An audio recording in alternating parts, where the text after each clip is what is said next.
Sector इतना powerful नहीं है कि वफाक से अपने हिसाब से कम्युनिकेशन करे, और कोई सेक्टर इतना पावरफुल नहीं है कि इस पे ये क्या कहते हैं कैबिनेट के फैसलों के बावजूद फंड्स रिलीज ना करे। ट्रांसफर्स सर्विस का हिस्सा है और फैसला इम्प्लीमेंट होगा और हर सूरत होगा। एफसी में होते तो हम 150 से पौने 200 अरब की बात कर रहे होते, हम ऑलरेडी 62 अरब रुपए ले रहे हैं। उस 62 अरब रुपए में आप हमें डेवलपमेंट में 16 अरब में से 8 और 9 अरब रुपए देंगे, और उस 8-9 अरब रुपए में आप हमें कहेंगे कि बिजली आप खुद बनाएं 4-5 अरब रुपए। 4-5 अरब रुपए में इस वक्त 6 से 7 मेगावाट नहीं बनती।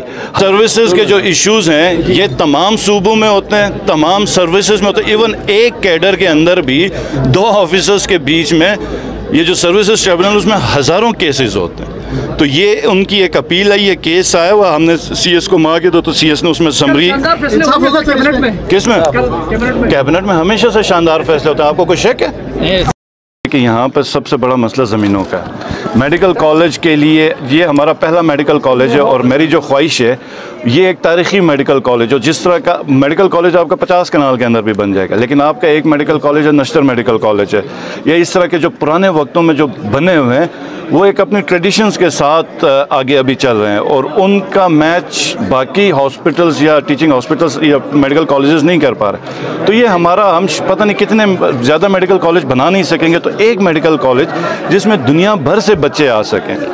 तो आपको पता है कि यहाँ पे हमने 500 कनाल की ज़मीन पहले छिलमिशदास में देखी, काफ़ी कोशिश की, कम्युनिटी के साथ भी बात की।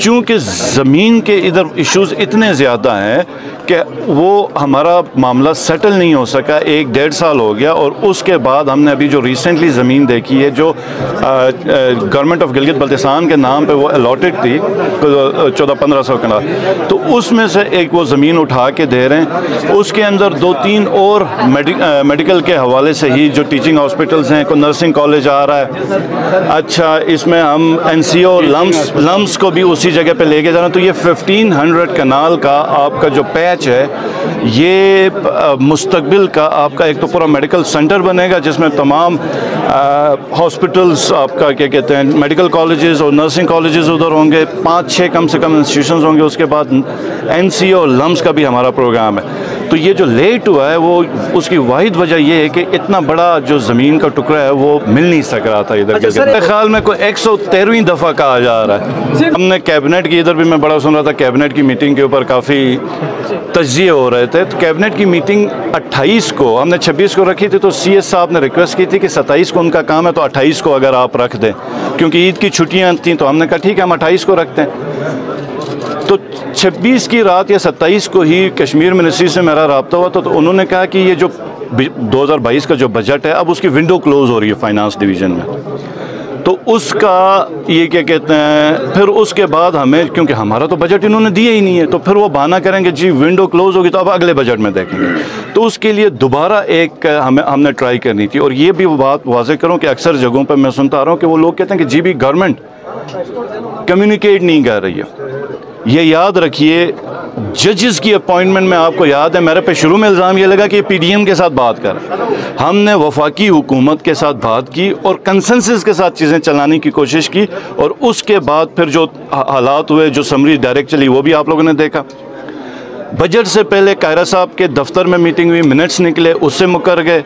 एहसन इकबाल का साहब के दफ्तर में सैकड़ों दफ़ा हमारी मीटिंग्स हुई, उनके सेक्रेटरी साहब से मीटिंग्स हुई हैं, फ़ोन पे इधर से बातें हुई हैं, फाइनेंस डिपार्टमेंट में हमारी कई दफ़ा मीटिंग्स हुई हैं। तो ये सब एफ़र्ट्स हमने की थी। और उसके बाद ये आखिरी दफ़ा सेक्रेटरी साहब हैं कश्मीर अफेयर्स के, ज़हूर साहब, उनसे हमारी बात हुई और वो काफ़ी हमदर्द इंसान है।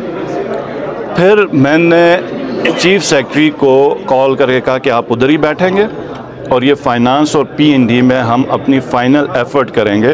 और फिर मिनिस्टर P&D फ़तहुल्लाह खान और फाइनेंस मिनिस्टर मनवा को मैंने बुलाया ऑफिस में, और उनको मैंने कहा कि आप लोग जाके पहला राउंड कर लें और उसमें हमें कितना मिलता है नहीं मिलता, उसके बाद जो सेकंड राउंड होगा वो मैं ख़ुद जाके उनके साथ करूँगा। तो अभी हम इस उम्मीद में, क्योंकि उनके ऊपर प्रेशर है कि पैसे देने हैं, ठीक है। कश्मीर और GB एक हसास इलाका है, और उसके मतलब अगर हम NFC में होते, ये याद रखें, हम हर साल 15 से 20 मेगावाट की एडिशनल डिमांड आती है। तो आप हमें बताएं कि ये बिजली हम कहाँ से पूरा करें, या क्या कोई सूबा पाकिस्तान में या कोई फेडरेटिंग यूनिट अपनी बिजली बनाता है? नहीं, वापडा देता है। उनका अपना जो सूबे का बजट है उसमें से 1 रुपया उनका बिजली की प्रोडक्शन में नहीं खर्च होता।